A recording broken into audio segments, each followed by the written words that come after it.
Hey there, friends and enemies, JoPa here again, and today I've got another Destiny 2 Titan build for you guys, combining some recently buffed items with some brand new artifact perks in episode Revenant to make a very fun build that can not only take care of ad clear, weaken a bunch of enemies, tank a lot of damage as well, heal quite a bit, and do pretty good boss damage as well. It is a great total package, especially if you're running expert onslaught or activities of that nature. So let me just jump right into it. First off, I am running Prismatic with a Stoicism Titan mark that has Spirit of the Bear for improved Unbreakable and Spirit of the Star Eater. You can run Spirit of the Armamentarium if you want instead for double grenade charges. I feel like that's unnecessary with the buffs to Unbreakable, but if that's what you want to do, I just like the overcharged super, and I'm going to explain why in just a little bit.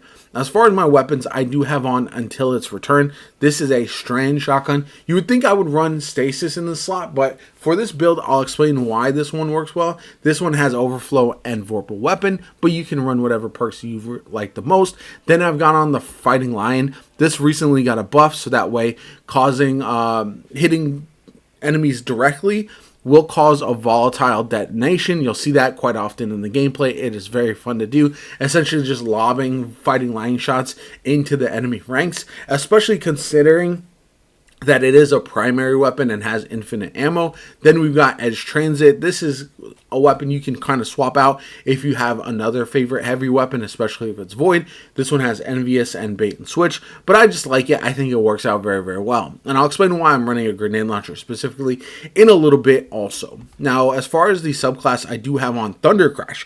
This recently got a buff, so it does more damage, no longer requires Curious. Especially with the Star Eater, you're going to get some extra damage as that charges up, and you get some extra orbs. Plus, it's a one-shot super, so you can get in there, use it, and then maybe use your Unbreakable to get out. It's very, very nice. I have Thruster on. You can swap this out if you like. I just prefer Thruster to get out of danger. Thunderclap, this is really nice, especially if you're trying to heal with your melee real quick after getting into trouble. It works out very well there. And then Suppressor Grenade, you could also run the Glacier Grenade. I know Unbreakable was broken with Glacier Grenade, but even without it, I don't think that's much of an issue. And I prefer this way just because I can use the Suppressor for the grenade if I want and do some extra weaken, which is very, very important. Now I have on Unbreakable. Obviously, this one is insane. You'll see in certain gameplay clips that I essentially just hold this down as long as I'm taking damage, and it almost never goes away. Having that extra ability to draw hostile fire and all the enemies focus me and not take any damage, it seems like, plus get that overshield is pretty insane. Plus you do that additional damage with the frontal blast. It's very, very nice. Then we have Knockout.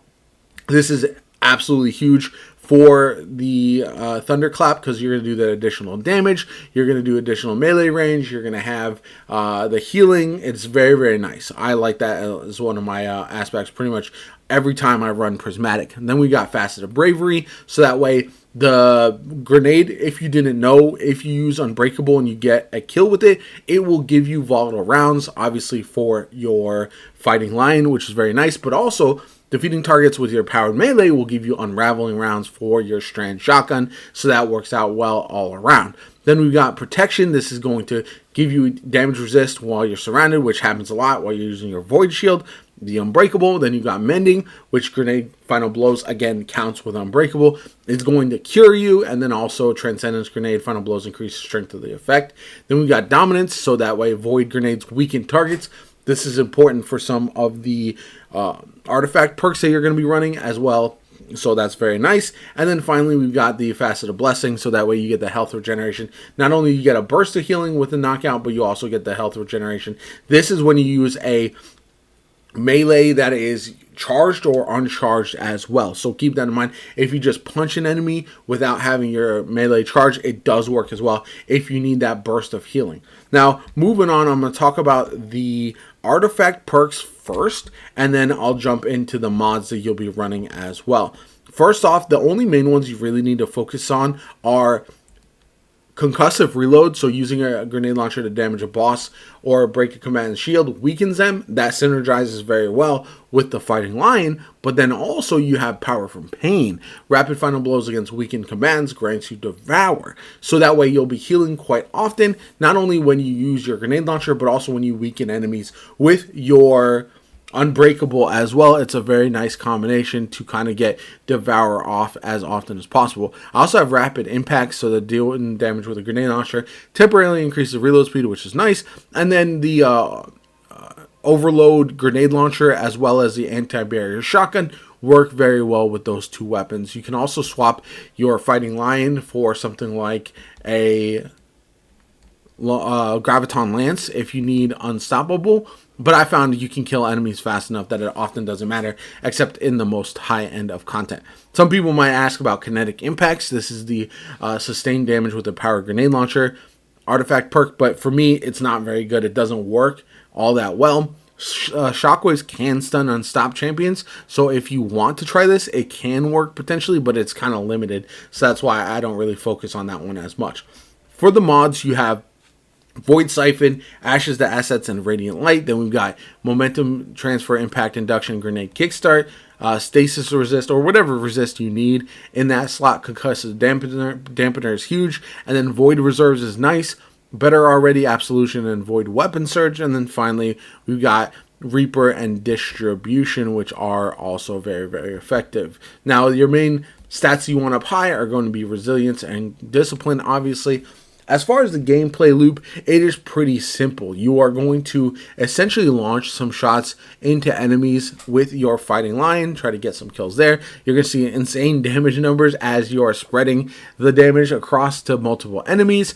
Then you can charge in, use your Unbreakable to block a bunch of damage, get every enemy nearby, kill them with your Unbreakable potentially, use your melee, rinse and repeat, and just have a blast. I really enjoy the gameplay loop, to be honest. It really feels like for the first time in Destiny's history, I am an actual tank character.